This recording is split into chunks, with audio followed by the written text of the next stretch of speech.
दररोज संध्याकाळी 7 वाजता आपण एक एमपीएससी प्रिव्हियस इयर क्वेश्चन आहे त्याचा अनालिसिस घेत असतो. आजचा आपला प्रश्न आहे, भारतात स्वातंत्र्याच्या 7 दशकांनंतरही अस्तित्वात असलेल्या दारिद्र्याची खालीलपैकी कोणते किंवा कोणती कारणे आहेत? यावर ऑप्शन काय काय म्हणजे विधाने काय काय दिलेली आहेत?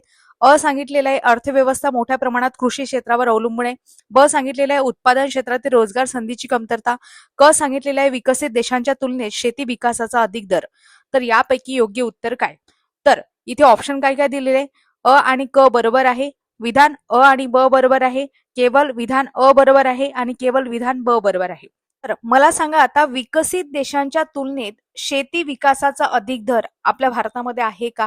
तो जर खरोखर असता तर शेती जी आहे ते अधिकच प्रगत असती, शेतकरी संपन्न झाला असता. मात्र असं चित्र आपल्या भारतामध्ये दिसत नाही, म्हणून क विधान चुकीचं ठरते.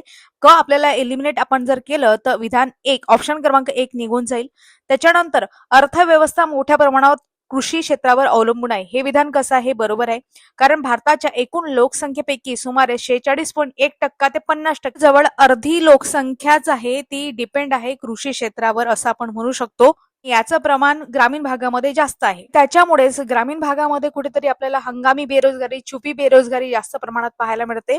58 ते 60% कर्मचारी जे आहेत ते शेती वर्गाशी रिलेटेड आहेत, त्याच्यामध्ये गुंतलेले आहेत. म्हणून हे विधान आहे ते बरोबर आहे की ते दारिद्र्यास कारणीभूत ठरते, म्हणून अ बरोबरच पाहिजे. आणि दुसरं सुद्धा ते विधान आहे की उत्पादन क्षेत्रातील रोजगार संधीची कमतरता, हे सुद्धा विधान कसं आहे?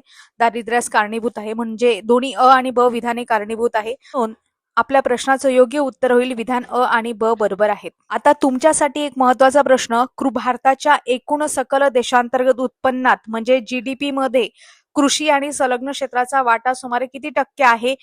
किती टक्क्या दरम्यान आहे हे तुम्हाला कमेंट बॉक्समध्ये सांगायचं आहे. कृषी क्षेत्राचा वाटा आहे तो दिवसेंदिवस कमी होत चाललेला आहे जीडीपी मधून. आता सध्या किती आहे हे तुम्हाला कमेंट बॉक्समध्ये सांगायचं आहे. एक रेंज जरी सांगितली तरी चालेल.